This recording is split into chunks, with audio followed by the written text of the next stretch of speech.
Hello everyone, it's been a while, but I'm ready to present you some nice new updates for Sandfire. As a quick reminder, Sandfire is a Soulslike RPG with focus on vertical exploration. This devlog mainly focuses on combat and proper enemy behavior. And moreover, I decided to switch back to Godot 3.4, since due to my longer absence from game dev, my Godot 4 alpha scene unfortunately was corrupted with the newer alpha updates. Therefore, I will wait till the Godot 4 beta releases and do much coding in Godot 3 in the meantime. So the scene you currently see in the background was originally made in Godot 4 as well, but I backported it to Godot 3 and the result looks very good considering how much better Godot 4 is.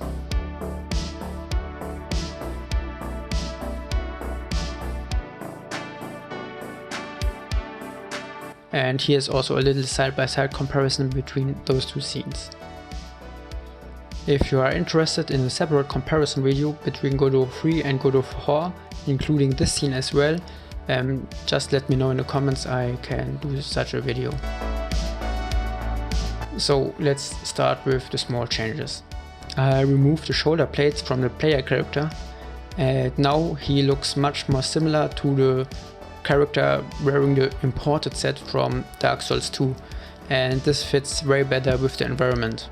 Plus the player got some new animations like in death or standing up animation.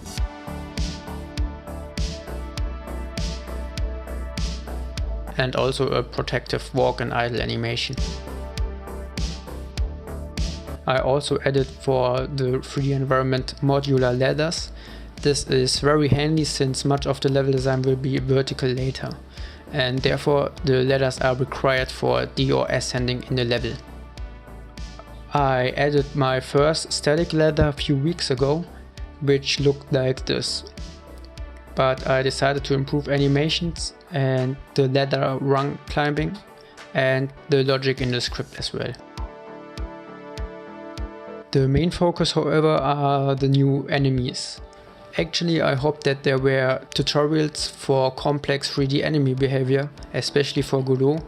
However, I ended up making the behavior from scratch, so I decided to do some playtesting in different games and looked, for instance, how the enemies act in a game like Elden Ring.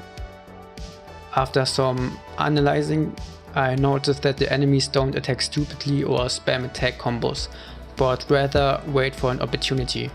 For instance, like in counter-attack or when you try to heal.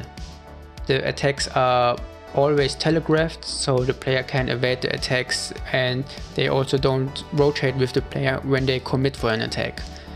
A bad example for this is, for instance, my old enemy behavior from my first devlog, where the enemy rotates with the player and therefore has a guaranteed hit. So I decided to recreate 3 enemy types. The first enemy type are rats, which normally act in packs, and I also want to note that the animations from these rats are asset flipped. I'm not known for asset flipping, but I think this is okay. Then we have the old beast model from the old Sandfire demo, which also got a new behavior, and this also could be a potential tutorial boss, but I'm not sure for now. And moreover, I made an humanoid enemy type similar to the undead from Dark Souls 1. Very cool here is that you can assign in the script which weapon the enemy should hold, and the rest happens at runtime, which makes it very easy to have much diversity due to the weapon's individual movesets. So to explain the enemy behavior as simply as possible, there are 2 modes, passive and active. For instance, if more than one enemy attack the player at the same time, the enemies will go to a passive state except for one enemy. While they are passive, they strafing around the player, and this is just to prevent that the player gets ganked and attacked by like 4 enemies at once, which is very cumbersome and decreases the fun factor. When the enemy is active, it will approach the player and decide whether to attack or to keep distance.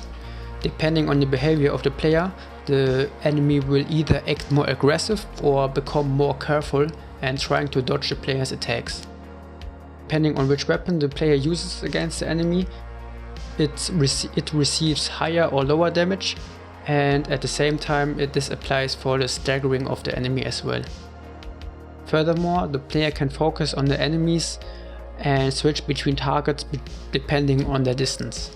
Currently the enemies don't have pathfinding, since Godot 3.5 will get a new much improved navigation system, which makes it a waste of time to implement the current pathfinding to Godot 3.4. But this is everything for this video. Thanks for watching and consider subscribing if you want to see more updates. Goodbye.